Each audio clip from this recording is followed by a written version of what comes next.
Sometimes I'd stay up for days trying hard to get away from all the things that clouded my head.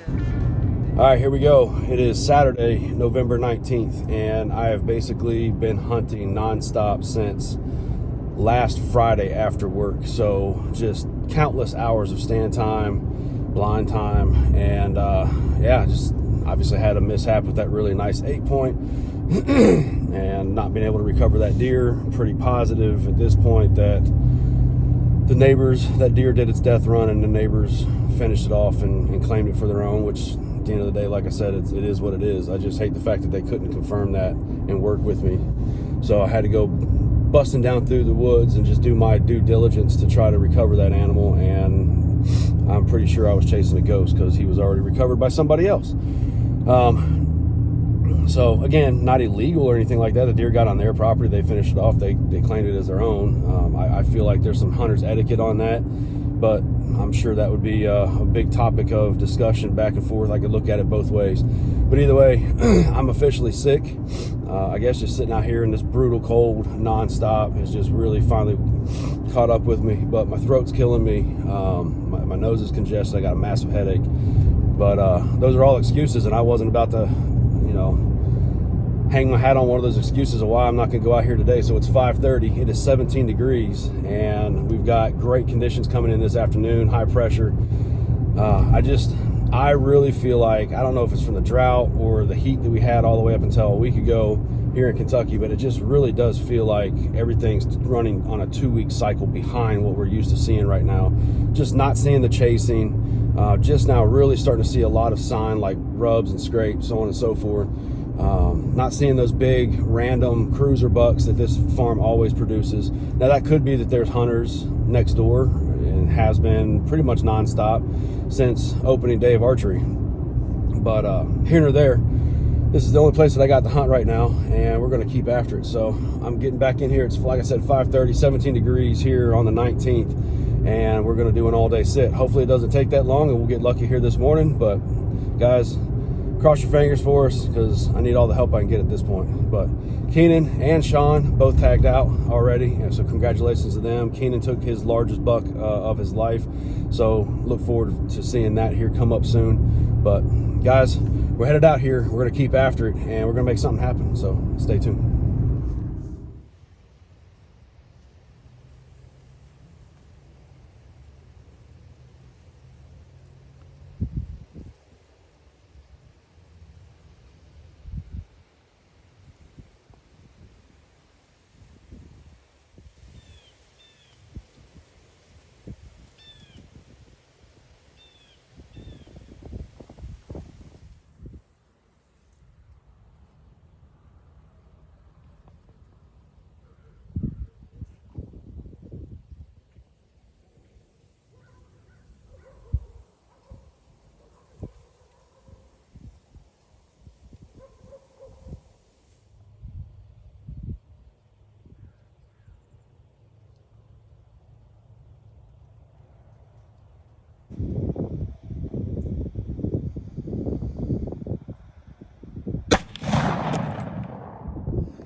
Hey guys, what's up?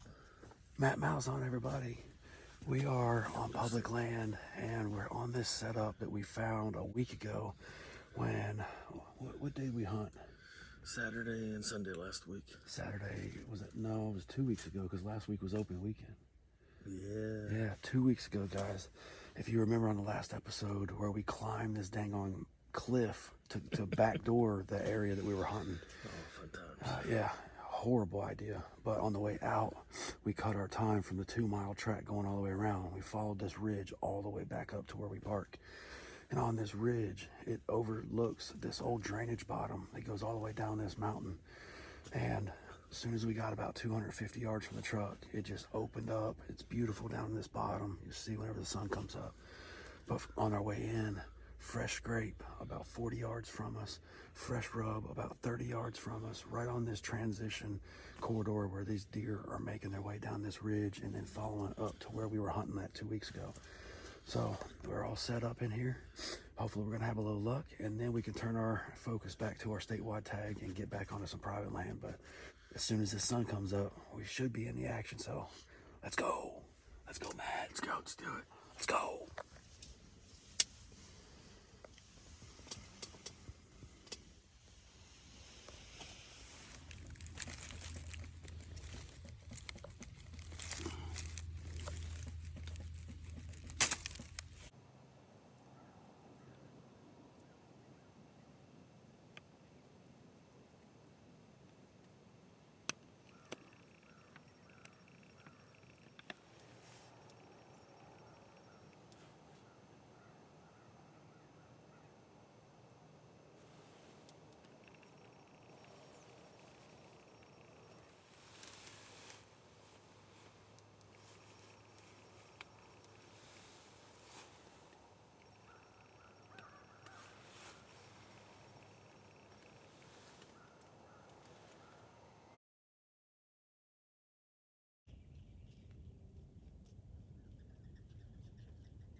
All right, here we go again. It is Saturday, November 26th, and I'm down here with my friend Jason Cowman. He owns Tops Outfitters. It's basically on the Greene and LaRue County line, and just has access to tons of land out here.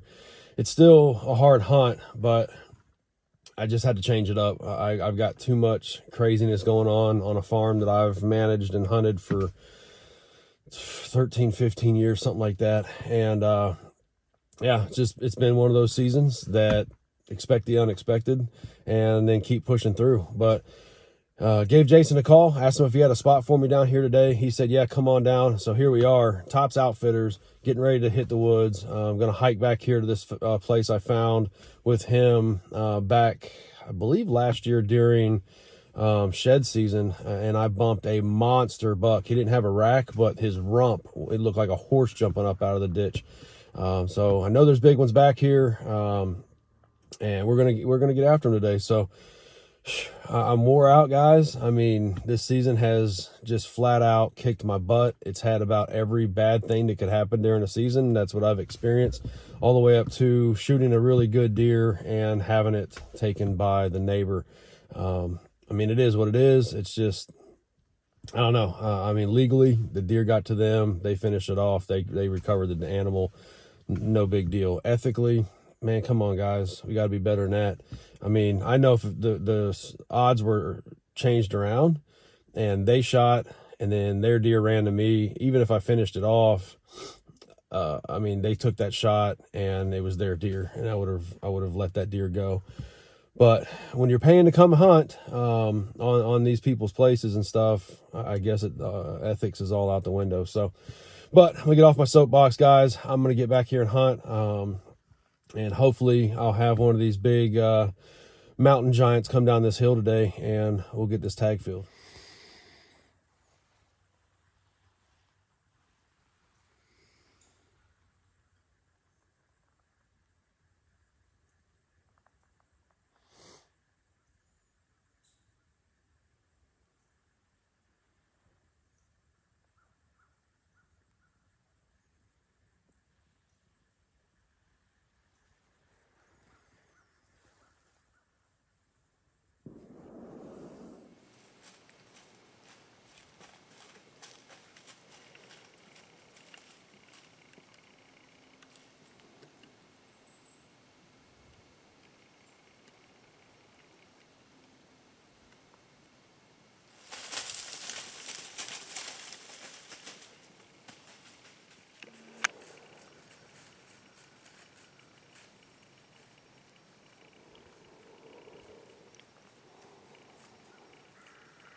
It's that last day of sweet November, November 30th, and I'm down here right in the corner of Hart, LaRue, and Greene counties at Tops Outfitters.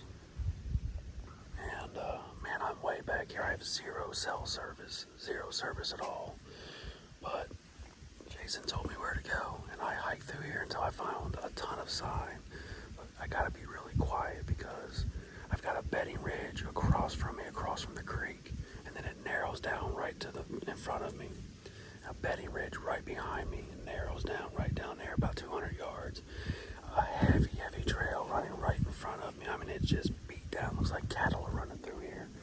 And then a ton of scrapes and rubs all the way back to where I found this good tree. So I'm up here 30 foot in the air. I'm liking this spot. Now we just hope a good one comes walking by here before dark.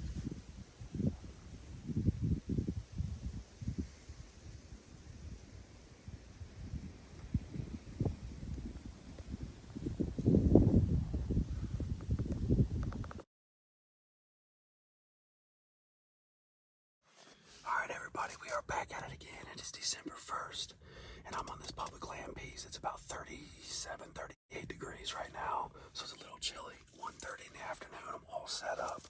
I'm set up in the exact same spot Matt and I hunted a week or two ago. We found this spot when we were scouting several weeks ago.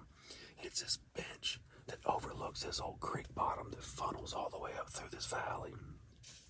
And goes up. There's another bench, then goes up again, bedding across from us.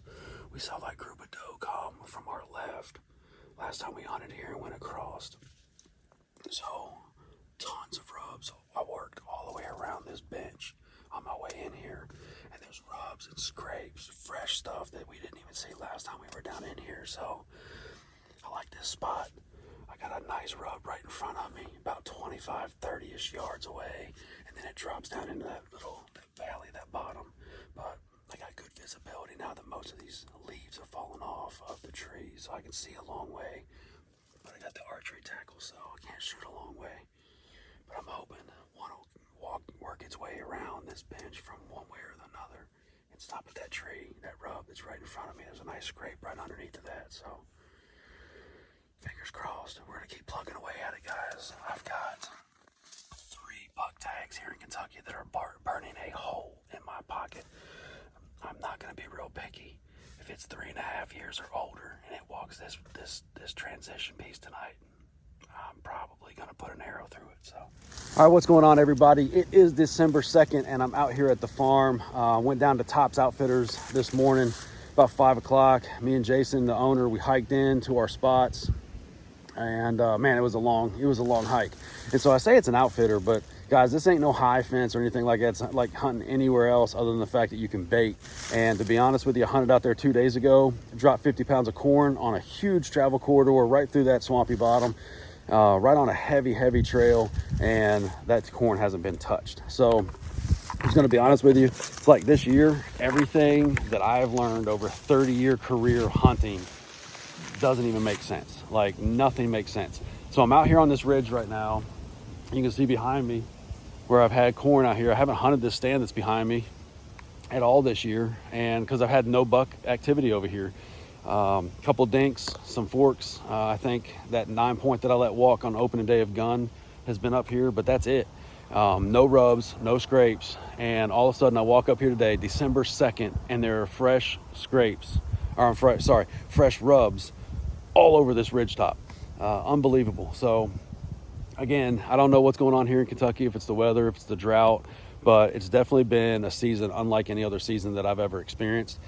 I know I made a lot of mistakes, especially out here on this spot with all the things that have changed in the neighborhood. New people moving in, the outfitter business that came in right next door, and he literally puts everybody right up on the property line, and hunting that holler over there. And again, at the end of the day, I mean, it's his land, his business. He can do what he wants. The only thing is like, go actually hunt and don't just, mooch off of what all my hard work that I'm doing over here trying to build a good deer herd. But I should have made a move out of here a long time ago, earlier in the season, once I figured out what was going on. Because this is the first time that I've really put a lot of effort back out here at this farm, because I've been at the drop zone the past 2 years. So anyway, out here, and I was getting ready to go to hunt some public land this evening. And I was like, you know what? Let's just run out to the farm, do a card pull, and see if I got anything that's moved in here late season. And man, come up to this ridge top, and there are fresh rubs everywhere.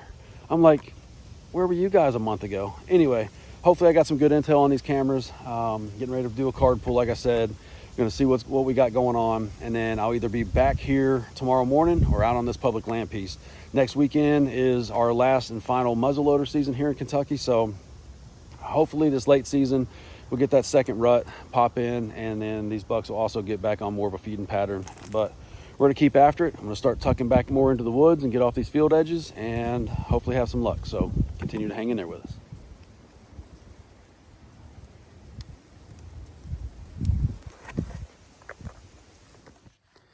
All right, here we go again. It is Wednesday, December 7th. It's about 2:30 in the afternoon, and I'm out here on a new lease with Tops Outfitters. Don't have a lot of intel, but the intel that we have is this place has some monster bucks.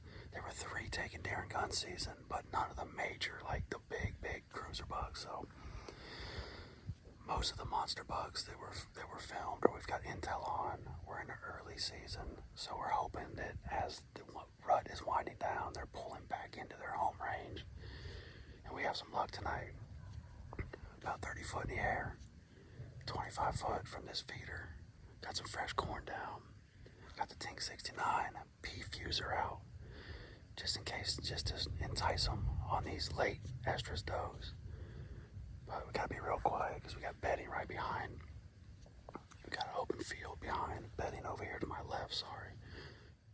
Big open field out front, and then this big ridge that goes around and cuts both of them off. Got a pond about 400 yards to my right down in this bottom.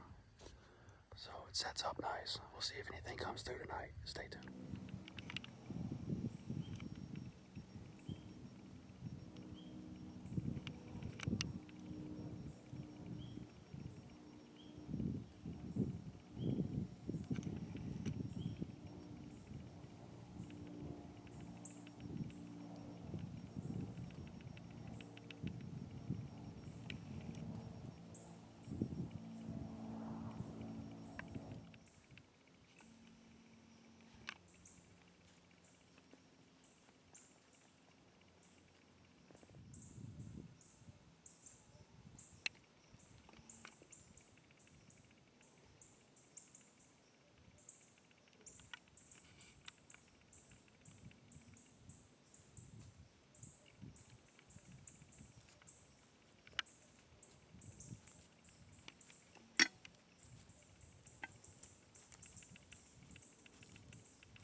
All right, we are back at it again here. It's December 9th and about 2 o'clock.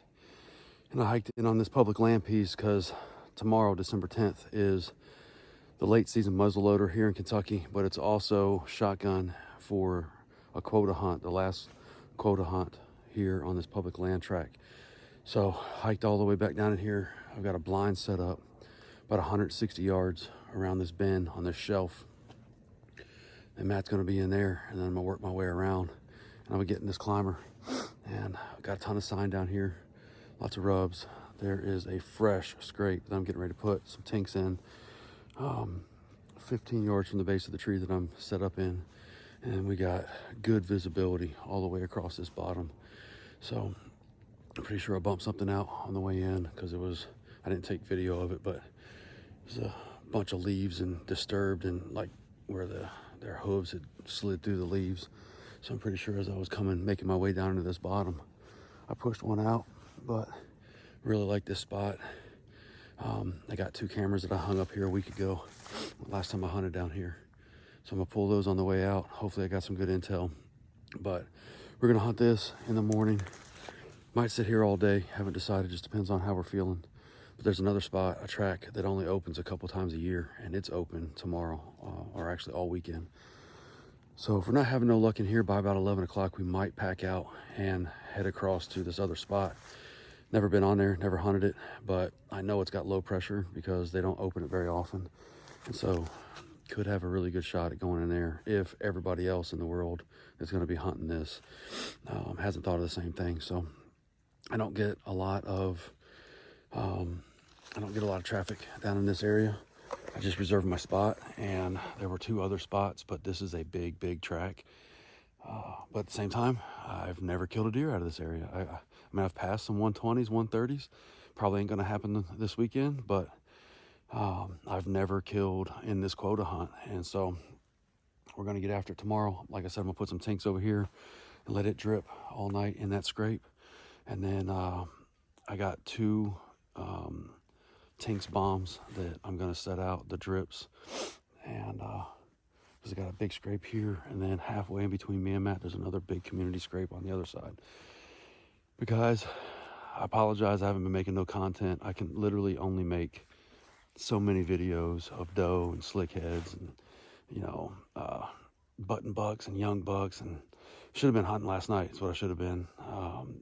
Behind my house was just on fire. I bet you've seen 40 deer, had 4 bucks, 2.5-year-old and 1.5-year-old sparring right in the backyard. And but that whole field was just covered in deer last night, so I'm pretty sure the movement was pretty good. But I'm hoping I got some intel on these cameras I got set out.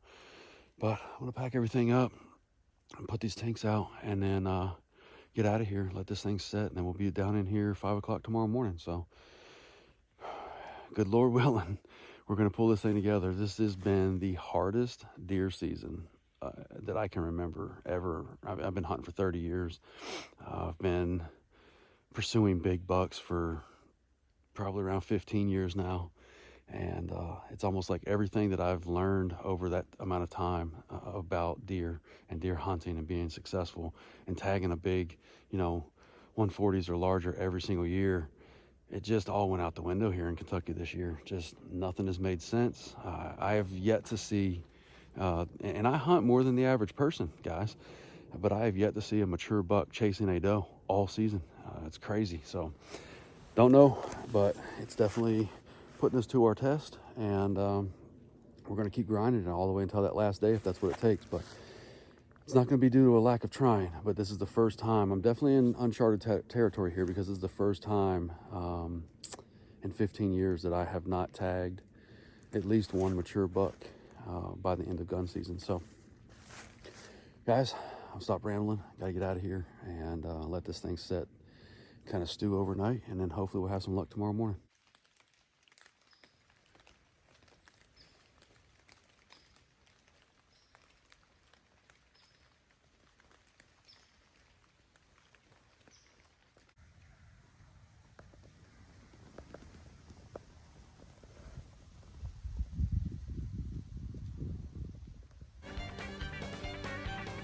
Oh, I'm losing my mind and I'm running out of breath.